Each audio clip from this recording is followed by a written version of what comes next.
beautiful souls. I hope you all are doing well. I don't think you can hear me with the window open, so hi guys. I hope you all are doing well. So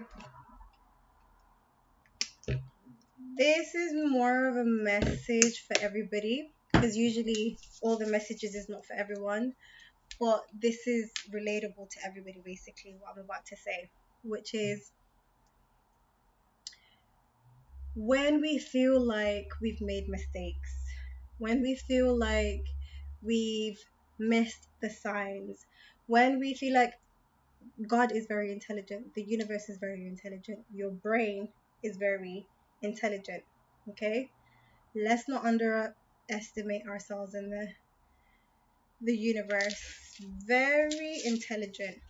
Going back to what I was saying, when we feel like we've missed the signs, when we feel like we've ignored the red flags, when we feel like we've left something that was important for us, to us, whatever, when we feel like we've made the biggest mistake of our lives or whatever, those were actually preparations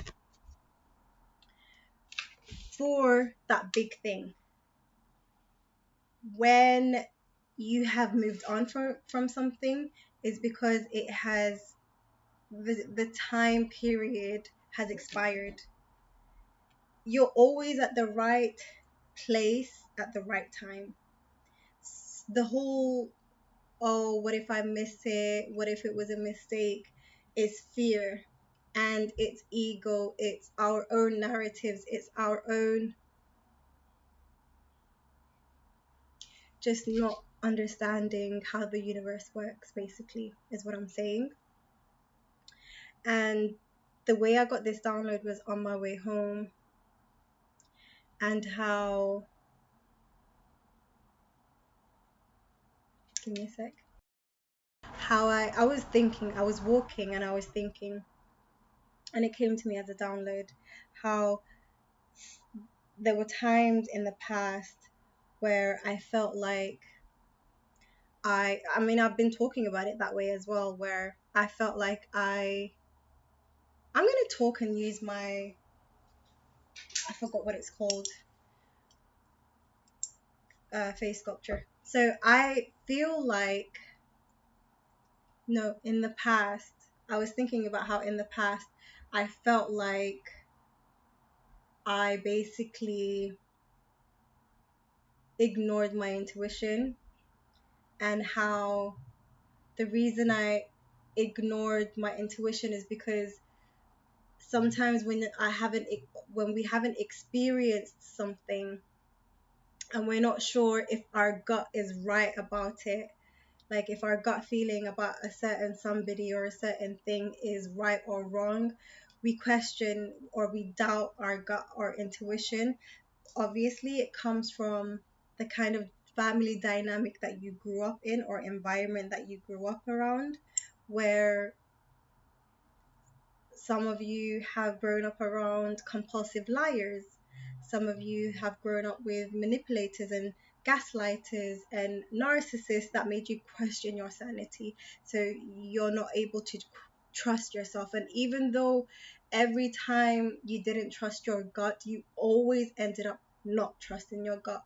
It's just something that you're used to. And you always had regret, or you always kicked yourself about it afterwards, like I knew it, and your gut was always confirmed. So I feel like I'm speaking to someone who's like a high priest or high priestess, someone who is very intuitive, but you've just not been trusting your intuition. But I want to go back to saying, every time that I didn't trust my intuition and I was questioning if I should listen to my intuition or not, because I didn't want to be wrong. I didn't want my intuition to be wrong. I had a fear of my intuition being wrong. And the fear comes from, obviously, again, it goes back to childhood and upbringing, how when you're wrong, your mistakes or whatever it is that you were wrong for, the repercussions were a bit severe or serious. It was never brushed off, it was always a huge deal. So you picked up a fear of making a mistake or a fear of abandonment, like, oh, that person left me because of my actions, or I pushed this person away because of my actions, or I ruined an opportunity that was meant to be a big opportunity for me. Whatever the dynamic, I'm trying to fit the dynamic for you guys, but you can try and fit it in your life or your dynamic. But I was just thinking earlier how every time I thought that I made a mistake, it was always going. So whenever you feel like you made a mistake, or whenever you didn't trust your gut because you've not been in that situation before, and you're not sure if it's a good situation or a bad situation, but when the situation ends up being a bad situation, what did we do? We put it down in our little notebook of life experiences, so we know that that thing, I've already experienced it. I know not to like ignore my gut around that. So it was you building your wisdom, your book. Just think of your life as a book. And oh, I just heard something. I just heard something hilarious, and it's to do with the charmed ones, the three sisters, the three witches. Every time they encountered a new demon, they would go back to the book of spells, and their ancestors basically put down a spell to, what do you call it? When they get rid of the demon, they call it dispel or something, the demon. You guys, let me know in the comment section, what is it called when they get rid of a demon? Dispel? Is it dispel? Demolish? It's gonna come to me later. Sometimes it annoys me when that happens, but vanquish. Thank you. Um, they vanquish the. They go back to the spell of books to look for one of their ancestors' spells who experienced the same demon, basically. And sometimes they would make their own spell of a new experience that an ancestor hasn't experienced, if that makes sense. So you were basically learning. They were lessons, not mistakes. Something that we've overlooked, or something we didn't truly, or you won't truly understand or understand until that epiphany moment. You may be having epiphanies, or you may be seeing 8 8s as well. So it's truly a lesson because you haven't experienced it before, and it goes, just think of your life as a book of lessons, and don't put yourself down about ignoring your gut feeling, because it's setting you, it's setting you up for the rest of your life. And you're young, whoever you are, you're young. Even if you're older, you've just basically experienced it at a later time. I don't know what else to say. However, I'm talking about my experiences as a collective right now. Whatever age you are, if you relate, you relate. But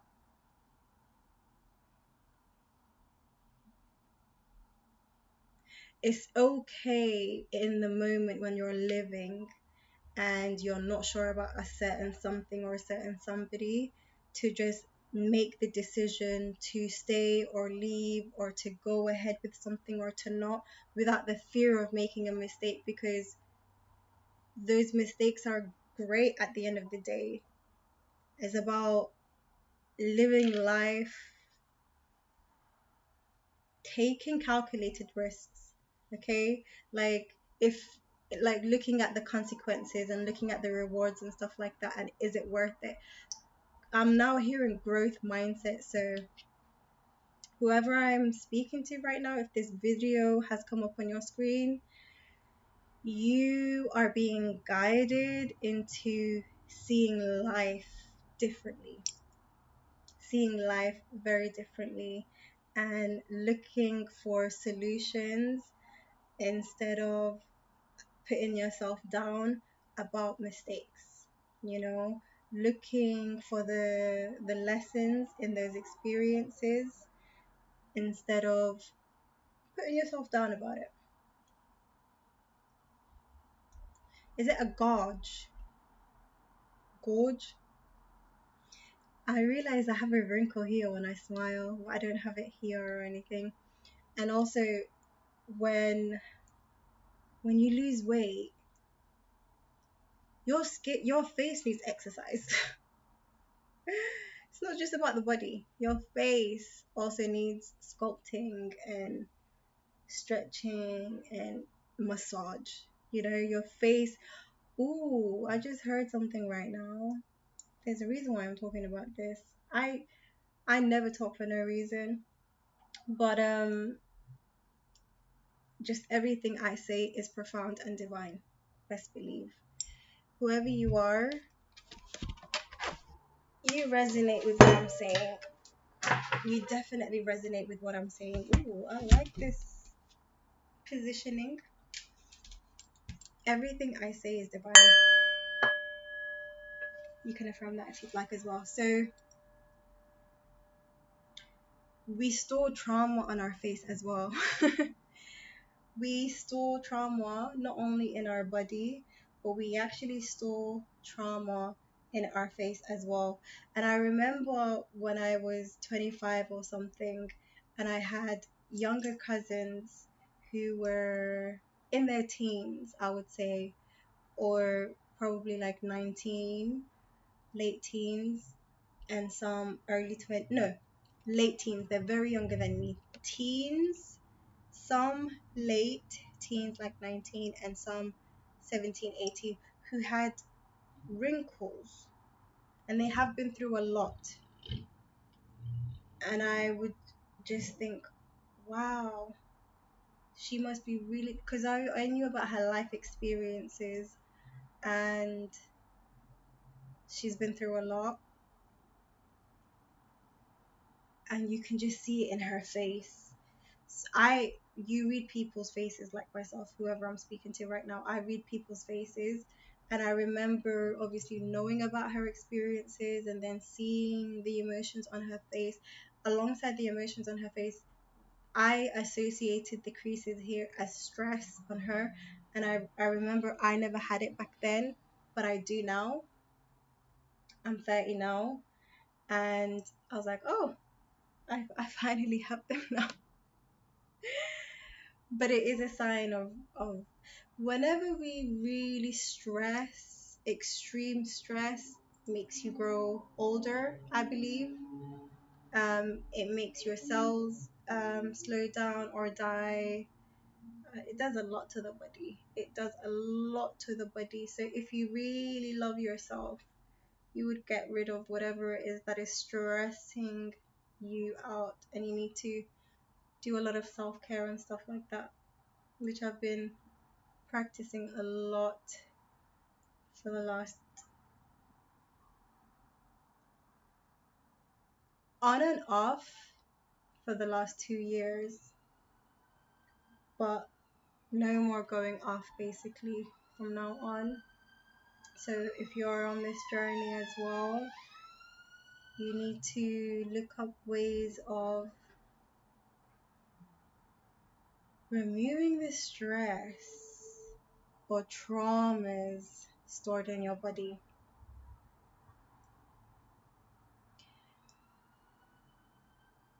Okay, I was thinking of doing a tarot or oracle reading, but I'm going to do it in the next video because I quite like having this video short and sweet. Give this a like if you enjoyed it, and don't forget to subscribe, and I'll see you in my next video.